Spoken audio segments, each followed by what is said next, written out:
Before we dive in, viewer discretion is advised. This content is for entertainment. What happens when the gilded world of a Hollywood icon collides with the unblinking eye of daytime television's most formidable panel? Witness the moment a standard promotional tour transforms into a public trial.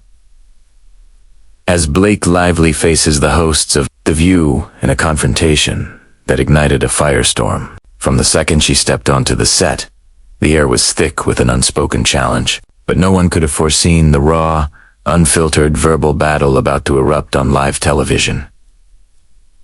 Before we dissect this moment, lock in your subscription and sound off in the comments below, because you are about to witness the implosion that happens when Hollywood artifice meets the reality of the hot seat. The studio lights burned with an intensity that matched the mood as Blake Lively glided onto the View stage. Her iconic blonde hair contrasted with the storm brewing as she settled into her chair with a fragile mask of composure. She came to promote her latest film.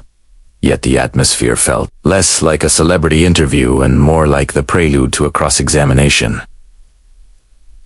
The hosts exchanged loaded glances, a silent pact forming before Whoopi Goldberg's opening line cut through the tension. "Well, Blake, welcome back to The View," she began, her voice calm but ominous. "We're glad you could be here, especially with all the noise surrounding your world these days." The camera zoomed in, catching a slight flinch in Blake's posture, the first crack in a polished public image.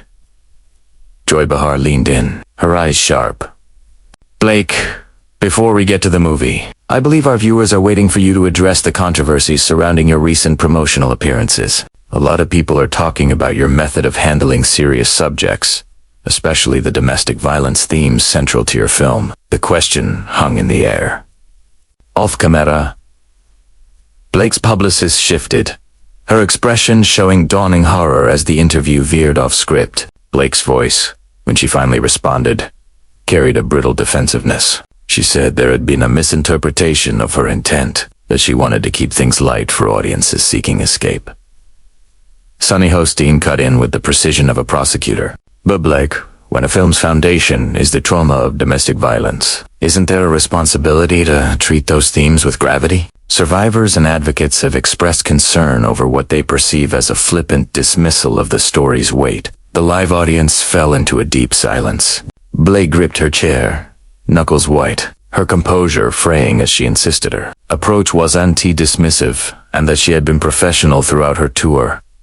Sarah End attempted to mediate. "Blake, I think what my colleagues are highlighting is the public's reaction to moments that some fans felt were dissonant. Is there anything you wish to clarify?" But the moment had passed. Her facade was cracking under the barrage, and her voice rose as she shot back. "You want to know what I find dissonant? Coming onto a show for a professional discussion about my craft, only to be ambushed by hostile, loaded questions meant to paint me as a villain. This isn't journalism. It's character assassination." The accusation ignited a cold fire in the host's eyes. Whoopi's voice dropped. "Blake, no one ambushed you. These are fair questions based on real concerns, prompted by your own words and actions." Ana Navarro, silent until now, entered the conversation. "Look, Blake, the issue seems to be that you're not used to being held accountable for your views. In Hollywood, you're surrounded by yes men. Here, we deal with real issues that impact real lives, and we expect real answers." The mention of a Hollywood bubble hit hard, and Blake's veneer shattered. Her voice shook with fury. "Are you implying I'm isolated from reality, that I don't understand real-world problems? I've navigated this industry for more than a decade. Under scrutiny none of you could comprehend." The atmosphere turned toxic. Producers exchanged panicked looks. Blake's publicist signaled desperately for a commercial break that didn't come. Joy Behar pressed on. "Blake Fane doesn't give you a license for tone-deaf remarks about critical social issues. When you're promoting a film about domestic violence while cracking jokes about floral arrangements, you're sending a message whether you intend to or not." Mentioning her viral blunders was the final blow. Blake erupted. "You have no idea what it is to be me, to have every syllable dissected and twisted. I make one comment taken out of context, and suddenly I'm the monster in this public theater."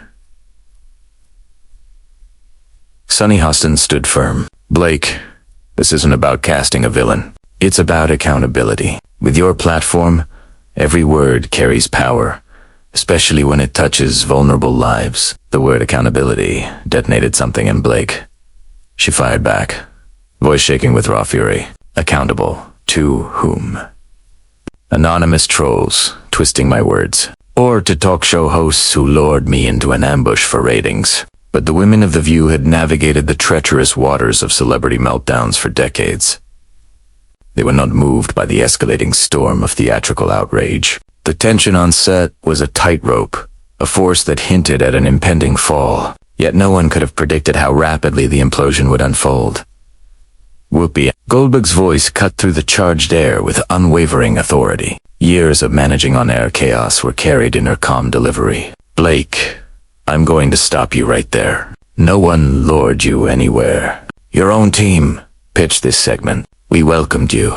And now you sit in that chair deflecting blame because we're asking you to respond to concerns your own audience has raised. The camera zoomed in on Blake's face, capturing the instant her polished Hollywood composure shattered. Her eyes reflected fury and cornered panic. The realization setting in that her usual tactics of charm and deflection carried no weight here.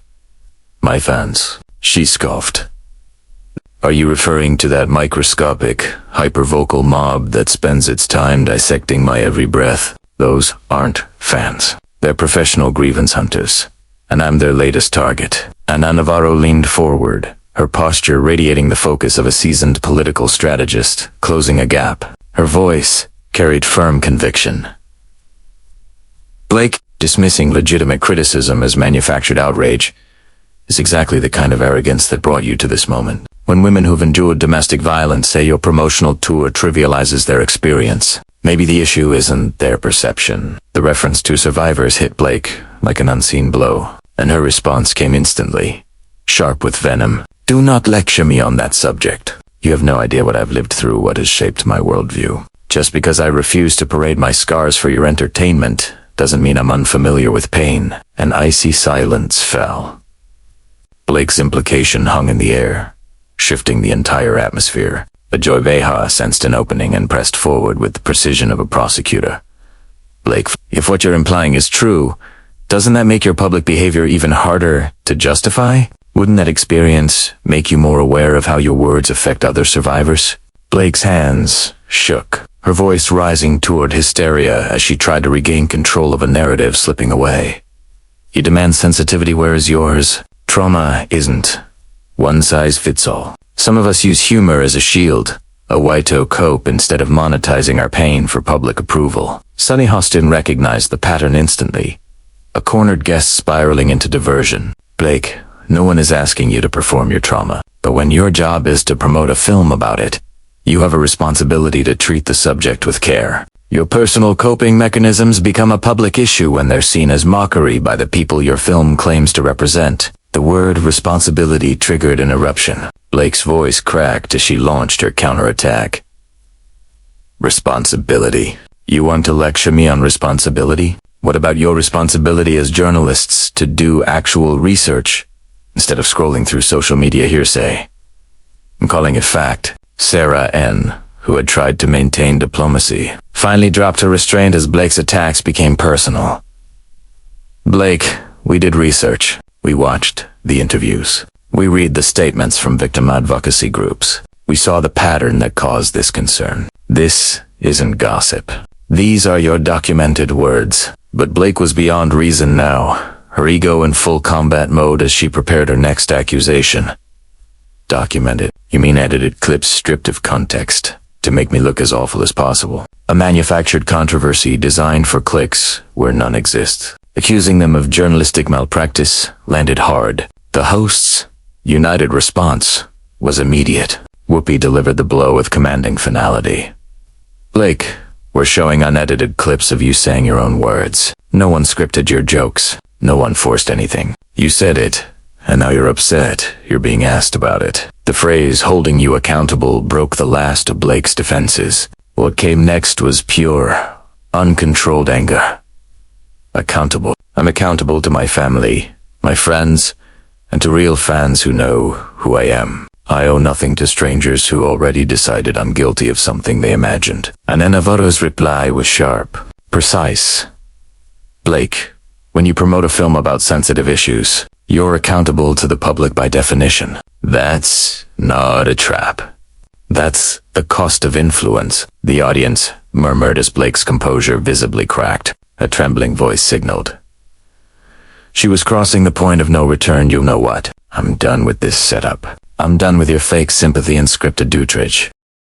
You brought me here, pretending this was about my film, but all you wanted was a public takedown to boost your ratings. Calling them vultures feasting on her career was the final insult. Joy Behar's response was swift and devastating. Blake, if you cannot handle basic questions about your conduct, then maybe you should skip promotional tours altogether. This isn't a spectacle. This is accountable beyond, frankly. It's long overdue. Blake pushed back from her chair. Her posture radiated defiance, a monument to wounded pride, as she coiled to deliver the dramatic exit that would etch this confrontation into public memory. The cameras zoomed in, capturing every tremor of her incandescent rage. Her meticulously crafted image lay in ruins, disheveled by the emotional intensity of the exchange. Her final words, before the ultimate detonation, were sharp and venomous, like a cornered animal ready to scorch the earth. Do you want to know the real issue here? Blake's voice cut through the studio air, composure utterly gone, her trembling finger aimed at each host. The real issue is that you sit there cloaked in the robes of justice and accountability, when in reality, you are bullies hiding behind a camera and a press pass. You've turned this platform into a show trial, appointing yourselves judge, jury, and executioner for anyone who fails to fit your narrative. A collective gasp rose from the audience, stunned by her ferocity. Yet the hosts remained unmoved. Whoopi Goldberg's calm/authoritative voice cut through the chaos. Blake, calling us bullies doesn't change the fact that you came here to discuss a serious film. Yet you've spent the entire segment avoiding meaningful conversation. That isn't our failure. That is yours. Blake laughed, a sharp, bitter sound, the cackle of someone watching her own public persona collapse. Meaningful discussion. You call this targeted harassment a discussion? You've been dismantling me from the moment I sat down, twisting my words and ignoring any clarification. This isn't journalism. This is live character demolition. Ana Navarro leaned back, a flash of vindication in her eyes. Blake, no one is trying to dismantle you. We're asking you to own your words and actions. The fact that you see accountability as demolition says more about you than it does about us. The word accountability ignited Blake. Her voice rose into a piercing shriek. Accountability?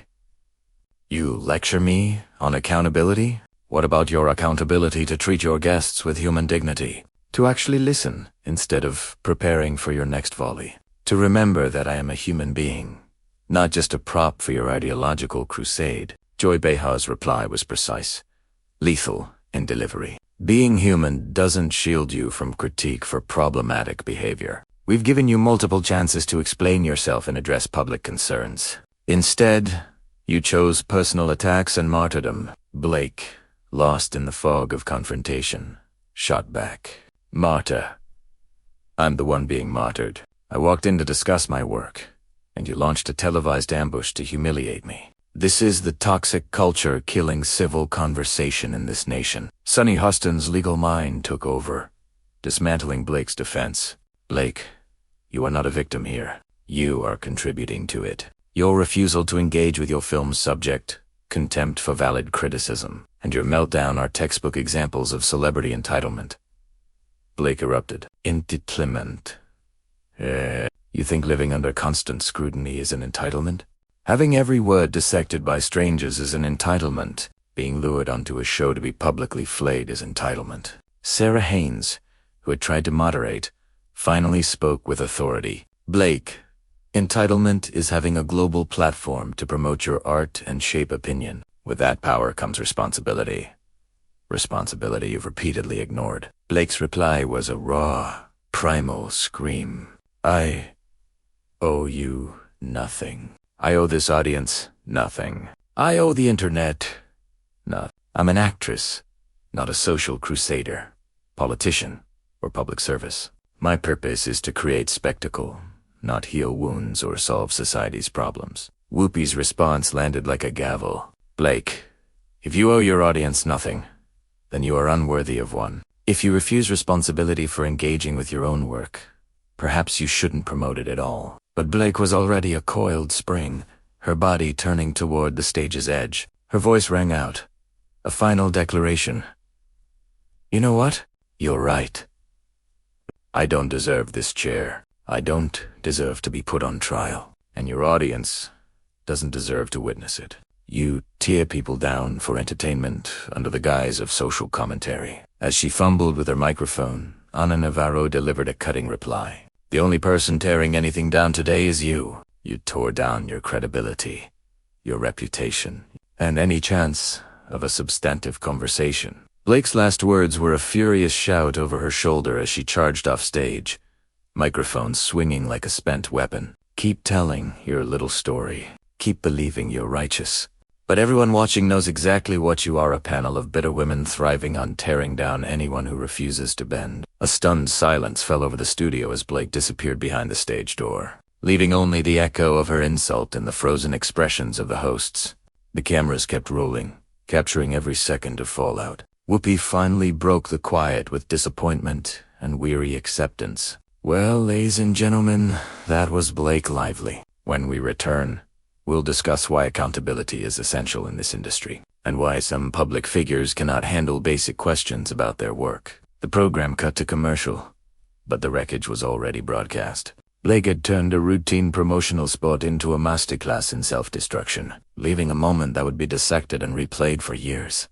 As the crew reset the stage, the hosts exchanged loaded glances. They had seen meltdowns before, but rarely a star so completely implode live. Blake's failure to answer basic inquiries exposed a level of celebrity entitlement as breathtaking as it was telling. The battle was over, but its shockwaves would linger. She had entered the View Arena as a celebrated star and exited as a cautionary tale about unchecked privilege and the importance of humility.